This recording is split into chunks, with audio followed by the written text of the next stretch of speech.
Hey, back off! The soldier's voice cracked like a whip across the college courtyard, stopping everyone in their tracks. The varsity jacket-wearing jock flinched, caught mid-shove, his hand still hovering near the crying blonde girl's shoulder. A crowd had gathered, but no one dared to step in, until he did. The man in olive green tactical gear wasn't supposed to be here. He was just dropping off his daughter after leave. But the second he saw that girl's tear-streaked face and the entitled bully towering over her, something primal kicked in. Before we move further into this story, let us know in the comments where you're watching from. We'd love to hear. Let's dive in. The soldier's boots pounded against the pavement as he crossed the courtyard in seconds. "You think that's strength?" he growled, stepping between the bully and the girl who clutched her designer purse like a lifeline. "Try picking on someone who fights back." The jock scoffed, all bravado and smirk. "Who the hell are you?" "Her bodyguard." The soldier didn't answer. His glare said enough. He turned to the girl, his voice suddenly gentle. "Are you okay?" She nodded through tears but didn't speak. Her mascara was running. Her hands trembled. "You're gonna regret this, old man," the jock snapped. "You don't know who I am." "Neither do you," the soldier muttered. "But I know exactly what you are." The crowd that once watched silently now began whispering. Phones were out. Someone was recording, but none of that mattered to him. His instincts weren't trained for attention, they were trained to protect. What he didn't know, what no one here knew, was that the girl he just defended wasn't just another student. She was the daughter of Caroline Easton, the CEO of Easton Dynamics, the billion-dollar defense tech company that supplied the very tools his unit used in combat. The soldier had served 3 tours, lost his wife, raised his daughter alone, and never once expected that a routine college drop-off would lead to this. The jock straightened his jacket. "You're gonna get sued for touching me. I'll ruin you."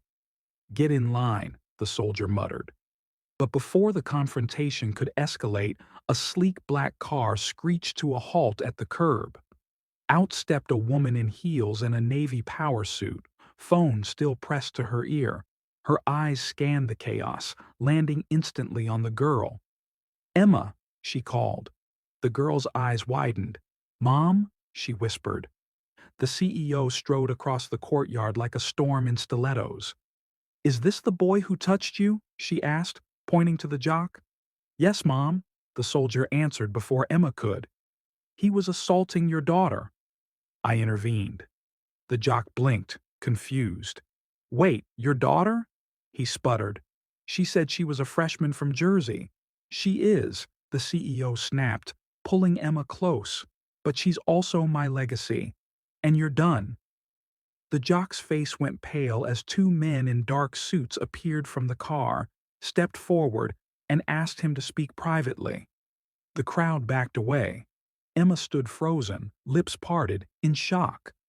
"You didn't have to do that," she said to the soldier, voice barely audible. "Yes, I did," he replied. "My daughter's been bullied too." "I know that look.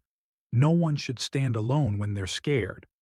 Her mom turned to him now, studying his uniform, his stance, his presence. "You military?" she asked. "Yes, ma'am. Sergeant Daniel Cole, U.S. Army, just on leave." The CEO extended a hand. "Caroline Easton, you may have saved more than just a moment here today." Her grip was firm, her eyes assessing, impressed. Emma stepped forward. "Thank you, Sergeant, really." "Call me Dan," he said, finally smiling.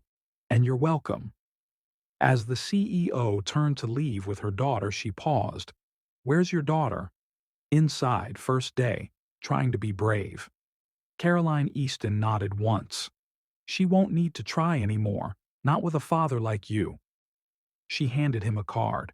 "If you ever need anything, anything at all, call me."